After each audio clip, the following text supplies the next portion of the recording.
네, 믿고 싶지도 않고 말로 하기도 민망한 일, 결국 사실이었습니다.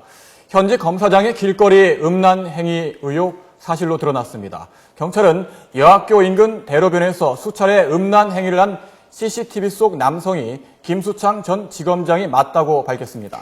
사상 초유의 검사 음란행위 사건인데요. 어떻게 봐야 될까요? 전문가와 함께 얘기 나눠보겠습니다. 최단비 변호사 그리고 사회부 이만수 기자 나와 있습니다.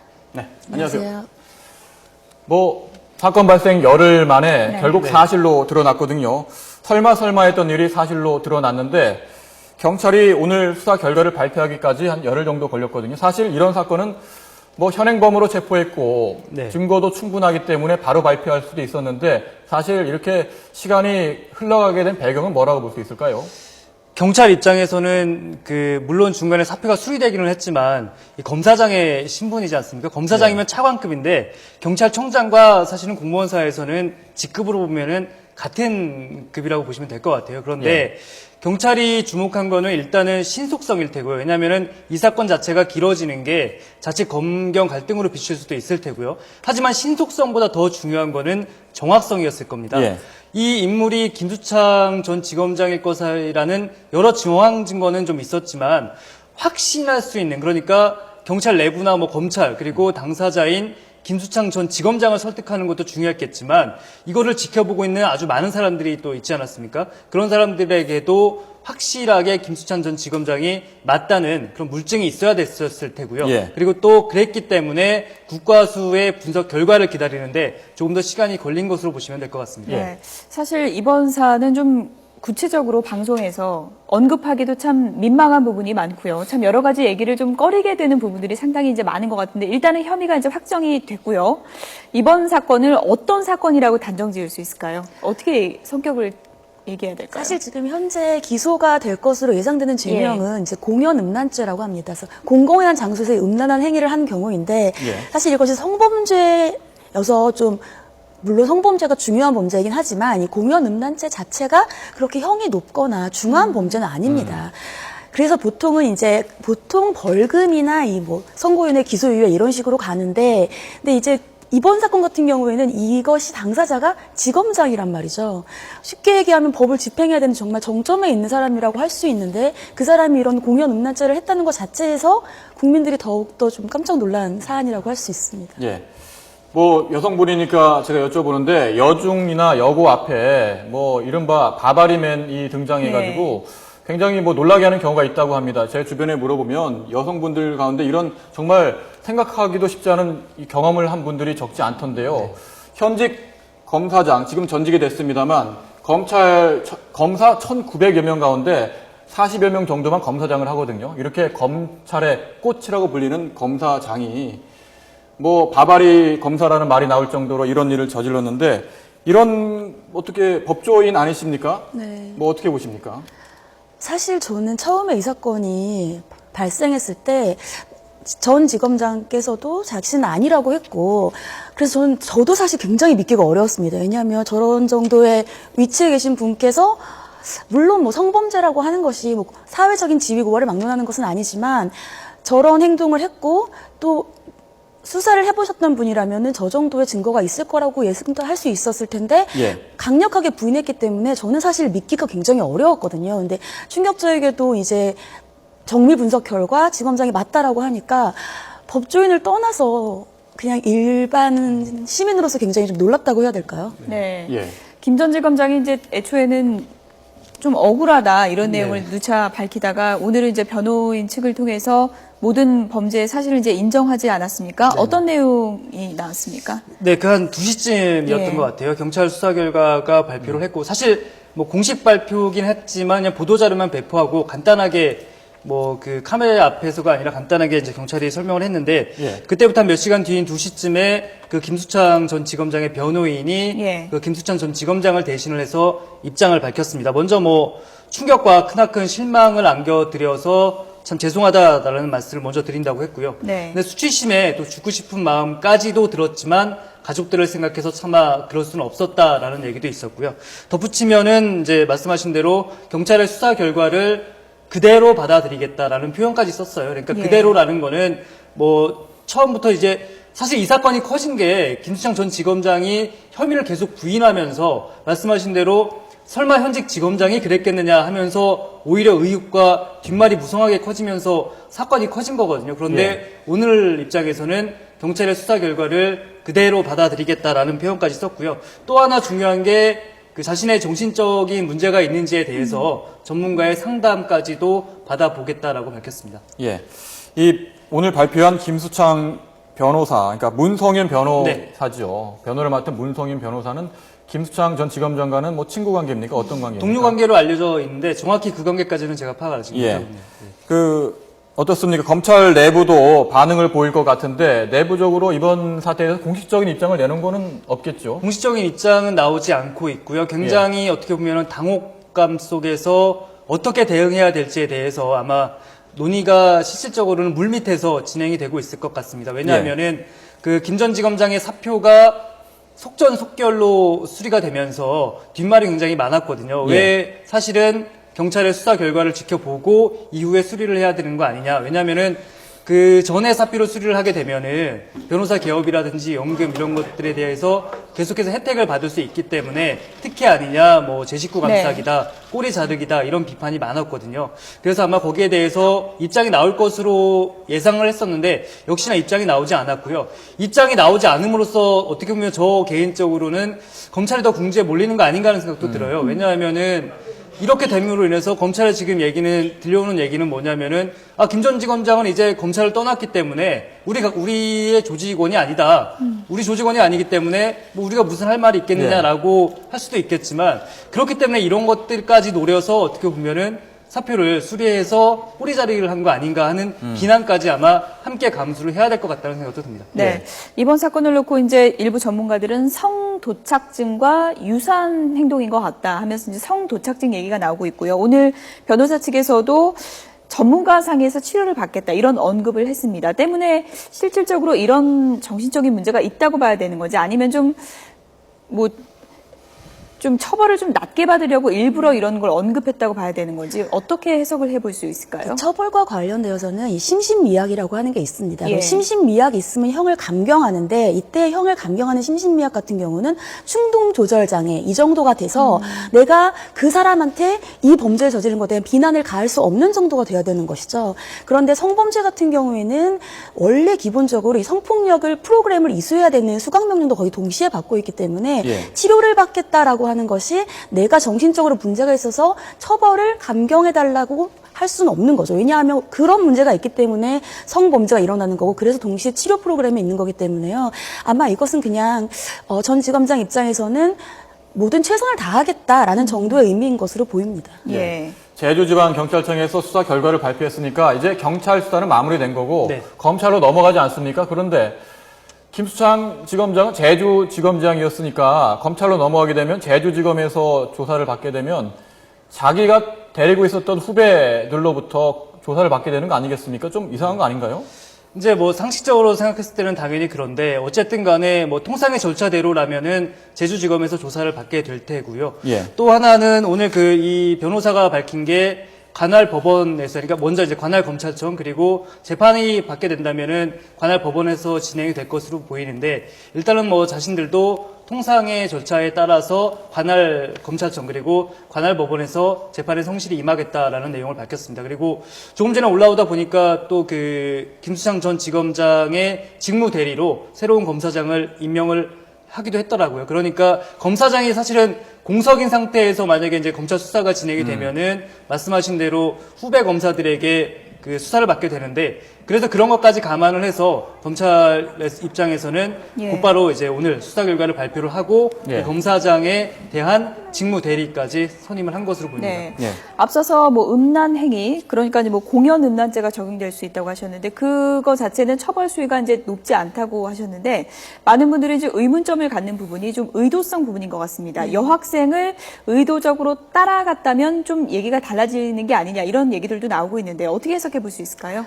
예전 사례 같은 것들을 본다면 같은 행위라고 하더라도 엘리베이터 안 이렇게 조금 내가 더 이상 도망칠 수 없는 그런 밀폐된 공간 안에서 같은 행위를 한 경우에는 좀 더 두려움이나 수치감을 훨씬 더 느낄 수가 있겠죠. 그래서 그런 경우라면 좀 더 높은 형을 받을 수가 있는데 이 경우에는 지금 현재 뭐 피해자가 특정될 수도 있지만 그냥 도로상, 노상에서 그러한 음란 행위를 한 것이라서요. 공연음란죄로 처벌이 될 것으로 보이고 공연음죄가 말씀하신 것처럼 뭐 1년 이하의 징역이나 500만 원 이하의 벌금 정도밖에 안 됩니다. 근데 지금 현재 다른 것으로도 좀 혐의를 인정해 볼 수가 있는 것이 예. 처음에 수사를 받을 때 동생 이름으로 동생 주민등록번호를 이용하고 동생 이름으로 서명을 한 부분이 있습니다. 그것이 피의자 신문조서에 서명을 한 것인지 여부가 아직 분명하게 밝혀지지는 않았지만 만약에 피의자 신문조서에 동생 이름으로 서명을 했다면 사서명 위조죄라고 하는 것이 있거든요. 다른 사람의 서명을 이제 위조한 경우에 해당되어서 이 경우에는 3년 이하의 징역에 해당될 수가 있고요. 또 주민등록번호도 부정으로 사용한 경우라면 주민등록법 위반도 있습니다. 근데 제 생각에는 이것 같은 경우는 이제 검찰에서 기소를 해야 되는데 그렇게까지 기소를 할 것으로 보이지는 않습니다. 그런데 이날 찍힌 CCTV가 다가 아닐 수가 있다.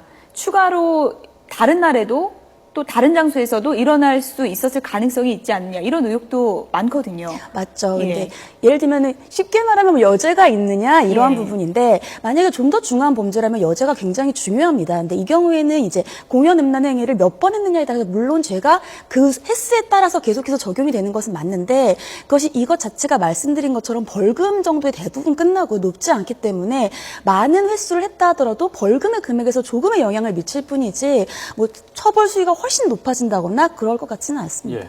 피해자와 접촉이 없었기 때문에 강제추행죄는 적용이 되지 않지만 사실 요즘 직장이나 뭐 학교도 마찬가지고요. 말을 한마디 잘못해도 성희롱 범죄에 해당되는 경우가 많지 않습니까? 성교육, 성희롱 교육 뭐 이런 예방 교육을 받고 있는 실정인데 뭐 여고생이 분명히 목격을 했고 이런 상황에서 성적 수치심을 느꼈다면 성희롱 범죄에 해당하는 거 아니겠습니까?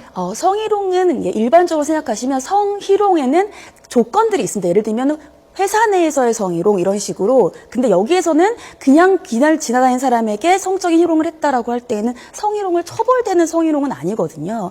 그리고 굉장히 저도 여튼 여자 입장이고 그 여학생이 굉장히 놀라고 수치심을 느꼈겠지만 그것이 결코 가벼운 범죄라는 것이 아니라 일반적으로 형법을 규율하는 것 중에서는 상대적으로는 가벼운 범죄일 수가 있다라는 말씀입니다. 공개된 CCTV 상으로는 뭐 저희가 정확히 정황을 알 수 없으니까요. 경찰 발표를 들어보면 정황이 어떻습니까? 뭐 일단은 지금까지 나왔던 대로 그 음란행위를 하는 모습이 모두 5차례 정도 시켰다는 거고요. 그 영상과 이제 국과수에서 분석을 할 때는 대조군이 있어야 되잖아요. 이제 김수창 전 지검장이 확실히 이제 맞다는 그 대조군과 함께 그 5개의 영상을 비교를 해봤더니 김수창 전 지검장이 맞다라는 결론이 나왔고요. 그리고 또 이 대조군이라면 이제 체포가 돼서 지구대로 압송이 되고 또 이 경찰서 유치장에서 더군다나 하룻밤을 또 묵었지 않습니까? 그 신분을 속이고서 하룻밤을 보냈는데 그때 찍힌 영상과 음란행위를 하는 영상을 비교를 해봤더니 같은 사람으로 확인이 됐다는 거고요. 또 뭐 이 CCTV뿐만이 아니라 또 다른 그 정황 증거도 몇 개를 제시를 했는데 소지품 그리고 또 뭐 걸음걸이 그리고 하나 더 추가로 말씀을 드리면은 그 경찰에게 체포가 될 당시에 어떤 그 특정한 상황 이런 것들을 종합해 봤을 때 김수창 전 지검장이 맞다라고 경찰이 일단은 근거를 제시를 했습니다. 수사 뭐 방향과 관련해서 궁금증이 있는데 김수창 전 지검장이 10일 밤 11시 32분부터 11시 52분까지 20여 분에 걸쳐서 5회 음란 행위를 했고 왕복 7차선 도로변에서 5차례 걸쳐서 했는데 그 전에 도심을 한 2시간 정도 배회했지 않습니까? 당시 상황을 김 전 지검장은 일부 기억이 나지 않는다 이런 말을 했다고 그래요. 변호인을 통해서. 그렇다면은 당시에 이 정신 상태가 어땠는지 혹시나 약물을 복용한 것이 아니었는지 이런 의혹도 있거든요. 이런 부분에 대해서 약물 검사라도 해야 되는 게 아니냐 이런 말도 나오는데 경찰은 그 부분에 대한 뭐 설명은 없습니까? 약물 검사 이전에 사실은 더 중요했던 게 음주 여부였지 않습니까? 그런데 경찰 관계자에게 제가 직접 물어봤더니 그 관계자 얘기로는 당시 상황 자체가 음주 측정을 뭐 할 경찰도 사실은 그게 법률에 따라서 마땅한 권리이기 때문에 이제 음주 측정을 하는 건데 당시 상황 그러니까 그 음란행위라는 것 자체가 어떻게 보면은 음주 측정을 할 수 있는 상황이 아니었다고 해요. 그렇기 때문에 경찰 입장에서는 음주 측정을 할 이유도 없고 만약에 김 전 지검장이 그때 거부를 했다면은 그 거부를 물리치고 강제로 음주 측정을 할 수 있는 그 권한도 없었다고 합니다. 그렇기 때문에 이 사건 자체로 봤을 때는 음주 측정이라든지 당시 상황에서 그 약물 복용이라든지 이런 거를 검사할 수 있었던 권리 그리고 또 의무도 없었다는 게 지금까지 경찰의 설명입니다. 예. 예. 지금 이번 사건에 대해서 충격을 받은 분이 한두 분이 아닙니다. 시청자분들도 이번 사건에 대해서 의견 보내주셨는데요. 저희들이 문자 메시지를 받았습니다. 네, 왜 그랬을까? 스트레스를 잘못된 방법으로 푸는 듯. 고위공직자, 특히 검찰 고위공직자들이 과도한 스트레스를 받는 건 뭐 많은 분들이 알고 있지만 그래도 이런 식으로 해서는 안 될 것 같고요. 병원 치료 후 원인과 이유를 밝혀야 된다. 네. 검찰은 검을 들기 전에 자신을 돌아봐야 한다. 이런 의견도 보내주셨습니다. 검찰이 자성해야 된다 이런 네. 뭐 쓴소리도 보내주시고 있는데요. 개인만 탓할 것이 아니라고 본다 이런 의견도 있었습니다. 네. 어떻습니까? 이런 뭐 정신적인 문제를 앓고 있는 분들 우리 사회에 적지 않은 것 같은데 뭐 검찰 내부가 왜 이런 일이 반복되는지 성추문이 반복되는지에 대해서도 비판의 목소리가 나오고 있는 거 아니겠습니까? 어떻게 보시는지요?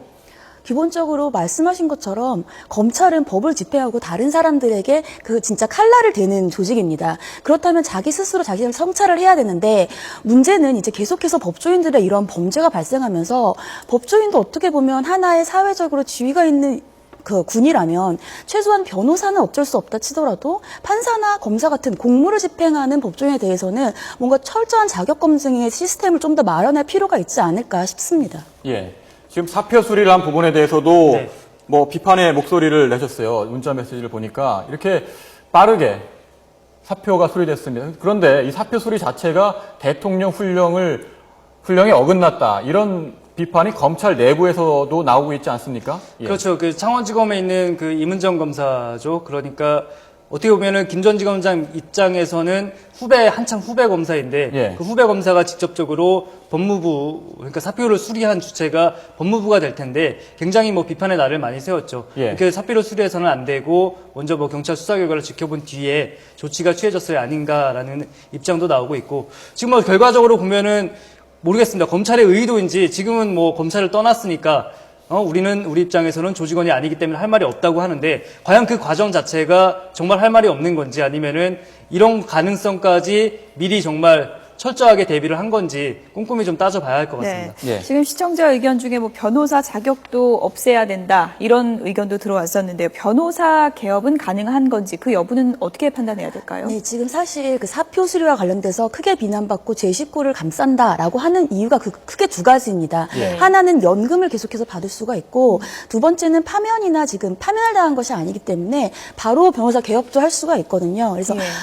이 정도가 됐는데 바로 변호사 개업을 하는 것이 맞냐라고 하는 비난이 당연히 있을 수밖에 없고 그래서 어떻게 보면 꼬리 자르기인 것 같지만 또 다른 방향에서 보면 제 식구 감싸기라는 비판이 계속해서 나오는 거죠. 네. 경찰에서는 이제 뭐 추가로 CCTV를 확인한다든지 추가 혐의를 확인한다든지 이런 수사 계획이 나와 있습니까? 경찰 관계자는 그런 말 하더라고요. 예. 이제 수사는 종결됐고 오늘 기소 의견으로 검찰에 송치합니다라는 얘기를 하더라고요. 그러니까 예. 내부적으로 경찰도 굉장히 고민이 많았던 사건이었던 것 같아요. 그래서 이제 경찰 단계에서 추가 수사는 진행되지 않을 것 같고요. 다만 이제 뭐 최 변호사님께서도 말씀을 하셨지만 이 김 전 지검장이 검거돼서부터 사표 수리까지의 과정을 보면은 수상한 군데가 사실 좀 많거든요. 물론 당사자는 오늘에 와서야 정신적인 문제에 대해서 치료를 받아보겠다라고 얘기하지만 예. 사실 저희 주변에 동생의 주민번호를 술술 외울 정도로 알고 있는 사람은 많지 않습니다. 근데 마치 이런 가능성에 준비했던 것처럼 그렇게 했던 부분 그리고 또 끝까지 이렇게 그 서울에 있는 기자실까지 찾아와서 혐의를 부인했던 걸로 봤을 때 추가 범죄가 좀 있을 것도 같은데 뭐 최 변호사님 말씀대로 검찰 수사가 더 이상 진행이 되지 않고 이 단계에서 기소가 될지 아니면은 조금 더 수사가 될지는 한번 지켜보시죠. 네. 두 분 말씀은 여기까지 듣도록 하겠습니다. 최단비 변호사, 사회부 이만수 기자였습니다. 고맙습니다. 예, 고맙습니다.